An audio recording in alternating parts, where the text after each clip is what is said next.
جی میں ڈاکٹر جمیل احمد ہاشمی جی، میرے ایک شاگرد نے نئے ڈاکٹر صاحب ہیں ہمارے یہاں، انہوں نے آئے میرے گروپ کے اندر، انہوں نے شمولیت حاصل کی ہے، اور کیونکہ یہ نئے ہیں تو انہوں نے یہ ایک سوال اٹھایا ہے جی۔ انہوں نے یہ کہا ہے کہ ڈاکٹر صاحب جو آپ نے دکان بنائی ہے، یہ دکان آپ نے بنائی ہے تو یہ والی دکان جو ہے اس میں دماغ، دل اور جگر، اس کے ساتھ جو الفاظ آپ نے لکھے ہیں مثلا سورہ، سفلس اور سائیکوسس، یہ ٹھیک نہیں ہے۔ تو بھائی میرے بات اس طرح ہے کہ یہ ہومیوپیتھک کی دکان ہے، اور جس چیز کے لیے آپ کہہ رہے ہیں وہ تجدید طب والوں کی دکان ہے، دونوں میں فرق تو ہونا چاہیے نا۔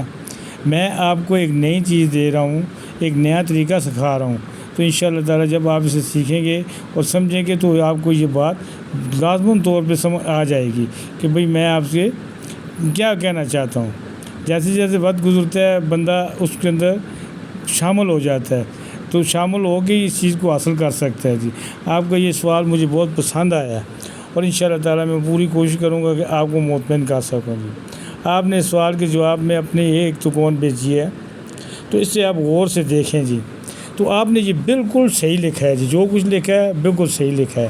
آپ غور کیجئے گا، آپ نے لکھا ہے جی دماغ اور اعصاب ٹاپ پہ، یہ بالکل ٹھیک ہے۔ پھر آپ نے لکھا ہے دل اور عضلات، یہ بھی ٹھیک ہے۔ جگر اور گردو، یہ بھی بالکل ٹھیک ہے۔ پھر اس سے آگے آپ نے سودا، سفرس اور یہ دوسرا لفظ لکھا ہے، تو یہ بلغم بھی ٹھیک ہے۔ اس طرح خشکی، گرمی اور تری بھی آپ نے بالکل ٹھیک لکھا ہے۔ آگے آ جاتا ہے سائیکوسس اور سورہ اور سفلس، یہاں پہ آگے ہمارا جو ہے راستے جدا جدا ہو جاتے ہیں جی، یہاں پہ آگے ہمارے راستے جدا جدا ہو جاتے ہیں۔ تو ڈاکٹر صاحب آپ صرف پہلے سورہ کو غور سے پڑھیے گا، اور انشاءاللہ جب آپ سورہ کو غور سے پڑھ لیں گے تو آپ کو یہ میری بات مکمل طور پہ باقی آرگن کے اوپر بھی پسند آ جائے گی، بلکہ سمجھ بھی آ جائے گی جی۔ تو اس لیے میں ابھی آپ کو جو کچھ بھی کر رہا ہوں، یہ میں ابھی ایک پوسٹ میں نکال لی ہے، تو ایک سیکنڈ کے بعد میں دوسری پوسٹ کروں گا، تو انشاءاللہ تعالیٰ وہ آپ کو پسند آئے گی۔